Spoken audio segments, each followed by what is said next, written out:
Cheque bounce. कितना प्यार था तीनों भाइयों में, पूरी गली मोहल्ले में।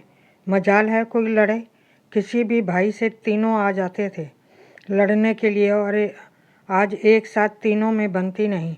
फिर भी एक दूसरे को नीचा दिखाने और घर से भगाने में निरंतर लगे रहते हैं।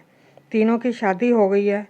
माँ बाप सबसे छोटे दिनेश ठाकुर के साथ सबसे नीचे ग्राउंड फ्लोर पर रहते हैं, बाकी दोनों ऊपर के फ्लोरों में रहते हैं। एक भाई के 4 बच्चे हैं, दूसरे भाई के 3 और दिनेश के भी 3 बच्चे हैं। सभी इधर उधर छोटा मोटा काम करते हैं और अपने बच्चों को पाल रहे हैं। कभी कभी पानी और सीवर के कारण आपस में बहस हो जाती है तीनों में, और बीवियां आगे बढ़ चढ़कर बातें सुनती व सुनाती हैं एक दूसरे को। यह सिलसिला करीब 10 वर्षों से निरंतर चल रहा है। माँ बाप सबसे छोटे वाले के साथ रहते हैं तो उसी का साथ भी देते हैं। एक दिन पिताजी की तबीयत अचानक खराब हो गई। छोटा दिनेश घर पर नहीं था, ड्यूटी पर था। सभी को फ़ोन मिलाया गया। बड़े बेटे का नंबर लगा, उसे बुलाया गया। पिताजी को पास के सरकारी अस्पताल में ले जाया गया, भर्ती कराया गया। शाम को सभी अस्पताल आए और आपस में मिले।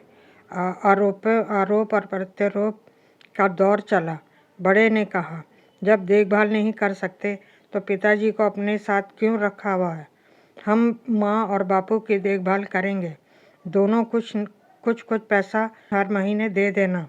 पैसे पर कोई राजी नहीं था। ठीक होने पर बापू को घर लाया गया। बड़े ने अपने साथ साथ माँ बाप को भी रखना शुरू कर दिया। कुछ दिनों बाद छोटे दिनेश से किराया मांगा जाने लगा। दिनेश ने भी नहीं दिया और बड़े ने कहा, पिताजी के इलाज में मेरे लाख रुपए लगे हैं, तुम 30,000 दे देना, वरना घर खाली करके कहीं और चले जाओ। मजबूर भाइयों ने 15-15 हज़ार नगद और 15-15 हज़ार का चेक भाई को दे दिया। समय से पहले ही पैसे की चाहत में और लड़ाई झगड़े बढ़ाने के लिए बड़े भाई ने चेक पर डेट डालकर बैंक में बुलाने के लिए डाल दिए। चेक बाउंस हुए। दिनेश को फंसाने का चक्र चलाया गया। पिताजी के नाम से दिनेश के विरुद्ध एक चेक बाउंस का केस डाल दिया गया। हर महीने 2 महीने में एक केस की डेट पड़ती है। दिनेश आता है, कोर्ट में माँ बाप का केस है, वकील पैसा मांगता है, डेट आगे बढ़वाता है और डेट डलवा देता है। दिनेश उन दोनों को याद करता है जब उसे पापा गोदी में घुमाते थे, जो मांगता था वही दिलाते थे। बड़े भाई पतंग लूट कर लाते थे और दिनेश को देते थे और बहुत प्यार करते थे। माँ कहती है, मैं मर जाऊंगी पर दिनेश को अपने से अलग नहीं करूंगी। चेक बाउंस हुआ तो सारे प्रेमी दुश्मन हो गए। माँ नहीं रही, पिता नहीं रहे और भाई भी नहीं रहे।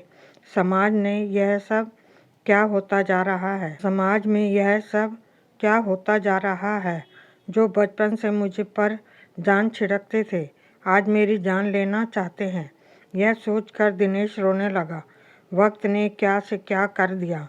काश मुझे पैसा और मकान ना मिलता, मेरे भाई का, मेरे माता पिता का वही पुराना प्यार मुझे मिल जाता जो बचपन में था। दिनेश सोच कर रो रहा था कि ज़माने को पता नहीं क्या हो गया है जो इतनी कड़वाहट आ गई है। अगर दोस्तों यह कहानी आपको पसंद आई है तो प्लीज़ इसे लाइक करना और सब्सक्राइब करना ना भूलना।